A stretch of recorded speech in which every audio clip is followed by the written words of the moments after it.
finally time for Miss Universe Philippines. I'm so excited. Today we're going to be talking about some of the recently released all access episodes that are going to give us a behind the scenes look into the contestants' experience and their journeys. We get to watch their growth. I'm very excited about this. So I'm going to give you some of my feedback on these recent episodes that I've seen that you can watch on Empire Philippines YouTube channel. The all access episodes start on day one of the contestants' experience.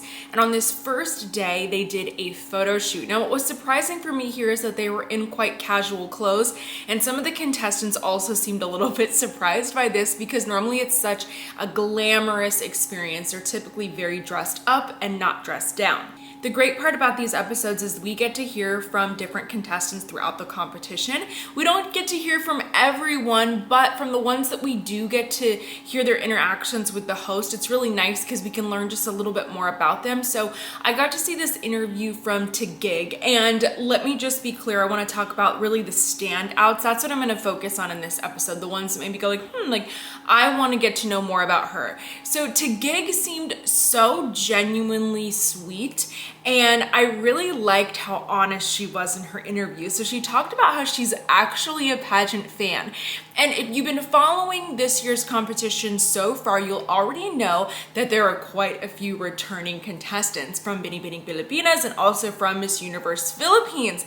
So if you follow pageantry, you've watched these women's journeys, you've seen them compete before, and of course you can feel like this fan. So it was really nice to see that vulnerability from her, and I love that she just came right out and said that, but also that she was like really excited and that she didn't feel a sense of competition with the other contestants, that it's just been a really positive environment. And honestly, ladies, that's really what you should expect going into a pageant. I know that there are stereotypes about mean girls and all of those things, and I'm not saying that I've never interacted with any of them, but the overwhelming majority of your contestant interactions, they're going to be positive. So I really like that she shared that. And honestly, I love this little interview clip of her. I can't wait to keep learning more about her. Now, Pampanga, very beautiful, and she also mentioned that she has competed before in pageants, which is not uncommon in the Philippines. But she said that the last time she competed was 8 years ago. So it's been a little bit of time, and I'm really curious what organization she competed for, where she competed. If you know, please drop that in the comments below. Makati, she was last year's first runner-up, and she also competed at Miss World. So Michelle has quite a name and reputation in pageantry, and I was so excited to hear from her in the first episode. Now, we got to see her here, and she had much longer hair, so clearly she had some extensions in. I personally prefer her shorter hair. I don't mind a mixture of looks, and I'm not really sure what the result of this shoot would be or if it made more sense to go with the extensions, but I prefer the shorter hair. Now, she seemed quite a bit different here. She even asked the host a question during this interview, and she seemed like she knows him, and that interaction was much more like friends versus just like, you're a host, I'm a contestant. So when I saw that, I was already like that's much more relatable than she talks about it. So she says that she thinks that she fell short on relatability last year, and I agree. The reason this is so exciting to see is because I've worked with contestants, and then I've also watched a lot of contestants, obviously, and sometimes there's something so tiny that keeps them from capturing that big title that they want. It's really, really small. And the contestants that end up going on to win are the ones that are self-aware. They are the ones that didn't just get right back into prep for the pageant, but they actually took time to figure out what was it specifically about me that may have caused the judges to choose somebody else. And I felt that last year that Celeste, especially during her onstage question, she just seemed so real, so sincere, versus Michelle, even throughout the competition, and I might have talked about this in last year's all access episodes, that it was almost like there was more of a wall up. And so I really was like, gosh, that's what she needed. And it seems like that is exactly what she is incorporating this year. This year, she seems so much more relaxed, and that is exactly what she needs if she wants to close the gap between first runner-up and queen. If you're enjoying this episode and you like content like this, don't forget to subscribe to the channel and also hit that notifications bell. And there's also other ways to support the channel if you'd like to do so. You can share the episode with a friend. Now you can join memberships if you want access to exclusive perks and videos. And of course, you can always hit that super thanks button. I greatly appreciate it. And of course, as my free bonus for you, I am linking my free pageant prep course in the description below if you'd like to level up for your next competition. Devout Oriental is already standing out to me. She was very happy, very authentic, and already standing out to me for her personality. Then there was the All Access episode 2. And in this one, the ladies were doing an outdoor photo shoot, and we heard from Samantha here. And she's back, friends. She is back. So she competed at Bini Bini Pilipinas, and she represented the Philippines at Miss Grand International. And there she didn't have a placement, although she was still one of my favorites because I just think she is so gorgeous and stunning.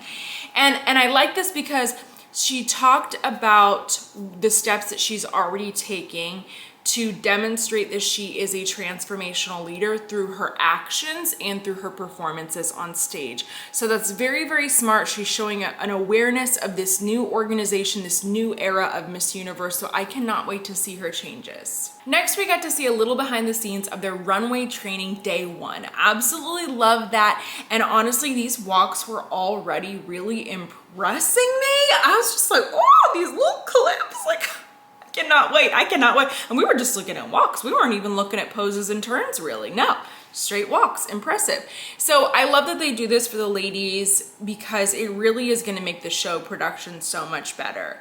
Also, I really like their little outfits that they had on, their little athletic wear outfits. Gosh, you could totally sell those at the pageant. Guaranteed they would sell. Okay, and honestly, I think that's what we're gonna see more, especially for like the whole organization at Miss Universe. We're gonna see merchandise like that. And I mean, I can't say that I wouldn't buy one, okay? Like if I were at Miss Universe and I was like, oh my gosh, I want like my little Miss Universe workout set, like totally would. Now, I like that Jonas was teaching the walk to the ladies, obviously sharing a lot of invaluable experience there. And the other thing I learned in this episode is that Princess is competing in her first pageant ever, and I was so impressed. And what I like about that is that she's really holding her own. I wouldn't have guessed that this was her just first pageant. Wow, what a first pageant, oh boy. But she has this freshness to her that I really like, and it's a very attractive quality. Ladies, if that's where you are in your pageant journey, take advantage of that. Don't feel intimidated because you're not a pageant veteran. What is so likable is often that it's your first pageant and you have that freshness where you're not overthinking things. Lean into that. Then we have runway day training 2. In this episode, we got to learn a little bit and hear from Mandalu Young. And she has been training, but she says that you can always learn more. And I'm like, yes, brilliant. You need to have that attitude. You can't pretend like you know it all. You're not gonna grow and you're really not gonna get anywhere with that type of attitude. She is really, really pretty, okay? Doesn't hurt in a pageant. And I would also say that the walks in this episode, really great too. Marinduque, she was doing a great job as well. Solid walk, really, really beautiful too. Just wanted to note that. Devout Oriental said that what she was learning from the classes and the training is fluidity in the walk. And yes, oh my goodness, yes, yes, yes, that was my note. Ladies, you want that fluidity. I talk about this a lot. I talk about that I wish that a lot of contestants would spend more time working on their transitions. So going from your walk to a pose or from one pose to the next pose or to a turn, really improving that fluidity between those movements. It's gonna up level all of your performances. And I think it's something that a lot of contestants are missing. Isabella, she is beautiful and so sweet, but I will say that she seemed quite nervous with the interviewer, and that's something she's really gonna have to work on. And not only did she sound nervous, but she looked nervous in her body language. So ladies, we gotta shake it out before we get on camera, okay? Shake it out, breathe, It's okay. It's all right. Even if you feel a little bit uncomfortable, we're gonna have to project that confidence, look like you're confident, and it'll get a lot easier. Then they did an episode for All Access at Eat Bulaga. And I'm not familiar with this show, but I was so happy to see the contestants appear here. And it was like this preview of the opening number. And I'm getting really excited about it because it's like this preview of the stage that we don't always see. And also it's cool because it's not the competition and they don't have to change outfits. So we got to see so many different looks and hairstyles. And I absolutely love that. Now I will say for this episode though, that the host, he didn't seem like he had questions prepared for the contestants. And I felt like he needed to have those in order for the contestants to be able to share important information. So I didn't really pull that much from this episode in terms of learning about the contestants, but I don't feel like it was their fault. I feel like they just needed different questions. I am gonna say though, Ago-san, very excited about her. She was very confident in her interview, and this is what I was waiting to see because I've already been really loving her, but I didn't know how she was on camera. Now, Zambales. Now, she was very, very smart because she figured out really quickly that the questions that were being asked were quite generic, so she turned it around and she took the initiative to share more regardless of the question. And she even promoted future challenges that are going to be happening for the competition. So she actually told the audience, hey, look out because we're going to be doing this challenge, and this challenge. So be sure to keep up with us. Like, she's telling the audience what they can look forward to. Brilliant. The last All Access episode we're going to talk about today because it's the most recent one, and I'm sure that there's going to be more, and I can create more episodes for this, all about the All Access episodes. So the most recent was for their glitz and glam shoot. So you know I'm excited about this, okay? You know I'm excited. For this, it was very different from the initial photo shoot that they did outside. This, we got to see them in full glam, so that was lovely.